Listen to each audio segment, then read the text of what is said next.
उत्तर प्रदेश के 15 जनपद बाढ़ से प्रभावित हुए हैं और इन 15 जनपदों के 820 गांव जहां पर बाढ़ के कारण समस्या पैदा हुई है और इसमें भी तकरीबन 173 गांव जिनका सड़कों से संपर्क टूट गया है, वहां तक जिला प्रशासन के लोग, हमारे संगठन के लोग नाव के माध्यम से वहां के लोगों तक राहत कार्य पहुंचा रहे हैं, उनसे संपर्क स्थापित कर रहे हैं। ये विशेष तौर पर जो हमारी सरजू नदी है, राप्ती, इन नदियों ने बाढ़ की समस्या पैदा की है। अच्छी बात यह है कि अभी गंगा जी में पानी खतरे के निशान से काफी नीचे है। सरजू और राप्ती, इसका पानी जो बढ़ रहा है वो गंगा जी के माध्यम से आगे बहुत तेजी से बढ़ जा रहा है।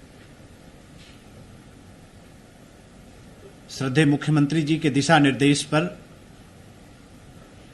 जिला प्रशासन काफी मुस्तैदी से अपनी जिम्मेदारी का निर्वाह कर रहा है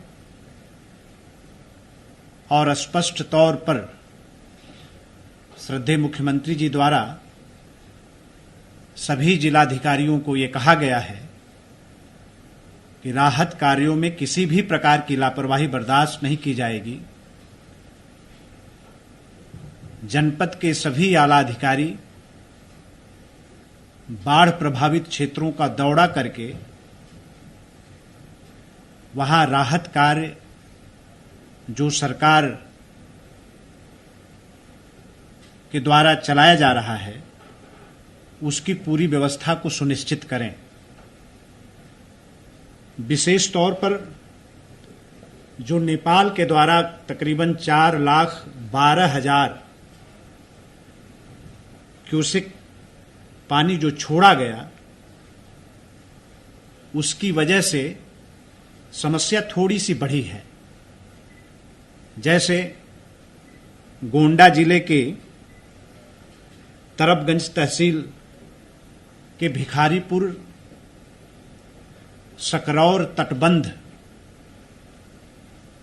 के क्षतिग्रस्त होने की सूचना मिली, लेकिन वहां का जिला प्रशासन बहुत ही तत्परता के साथ तटबंध के मरम्मत कार्य में लग गया। तमाम बोल्डर, झामा, नायलॉन, ट्री स्पर से मरम्मत का कार्य किया गया और उस तटबंध को बचा लिया गया है। इसी प्रकार से जनपद आजमगढ़ में सगड़ी तहसील के टेकनपुर के पास जो छोटी सरजू के नाम से जो घाघरा की सहायक एक नदी बहती है, वहां के तटबंध की भी क्षतिग्रस्त होने की सूचना मिली, जिसकी वजह से उधर आसपास के 2 गांव, एक तो टेकनपुर, दूसरा सहसपुर, ये पूरी तरीके से प्रभावित हो गया और आसपास के 12 गांवों की किसानों की फसल के भी भारी नुकसान की सूचना आई है।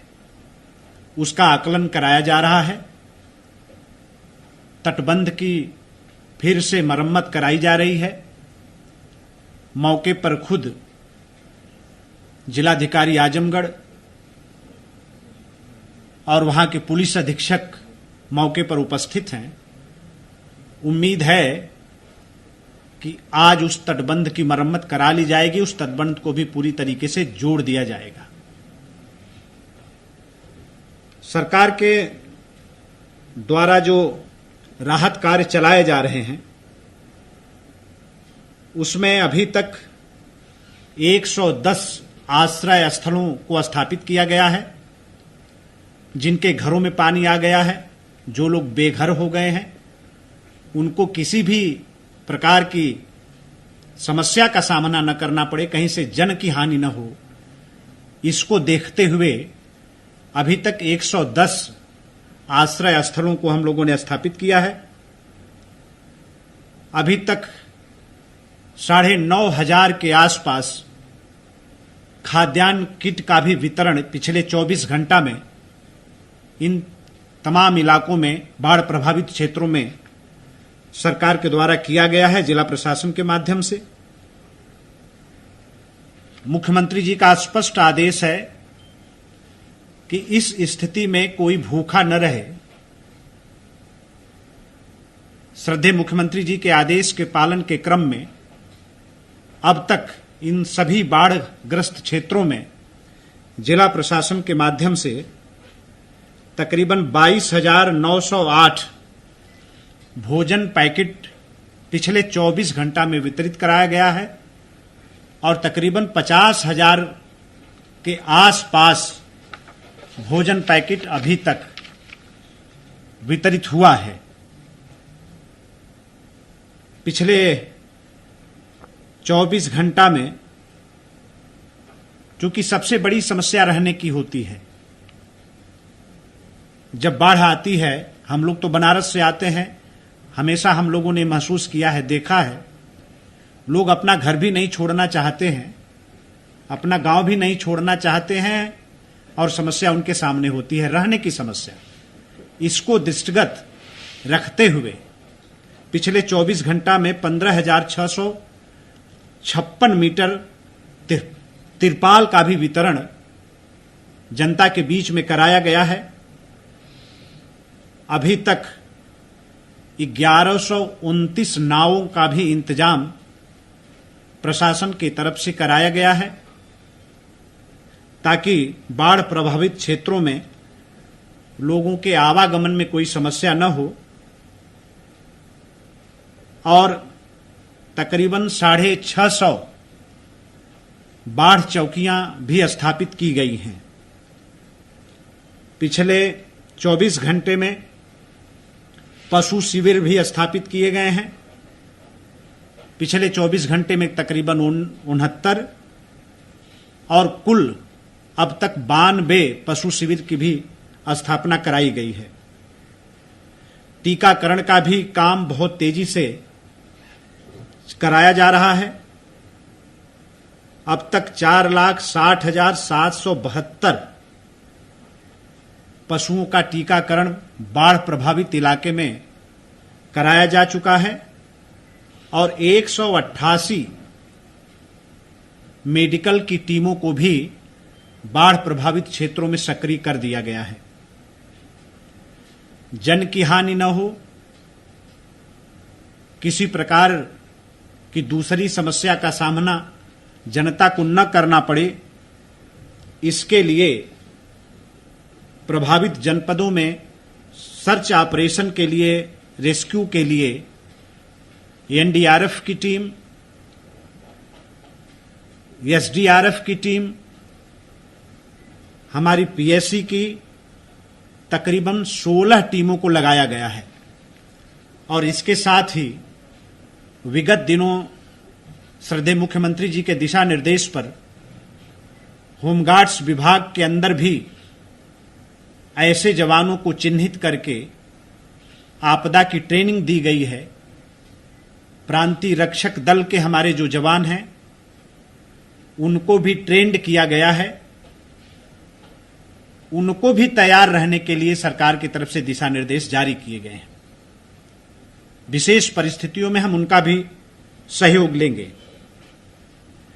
जो हमारे खाद्यान्न किट जो वितरित हो रही है, उसमें जो सामग्री दी जा रही है, मैं आप सबसे उसकी भी चर्चा करना चाहूंगा।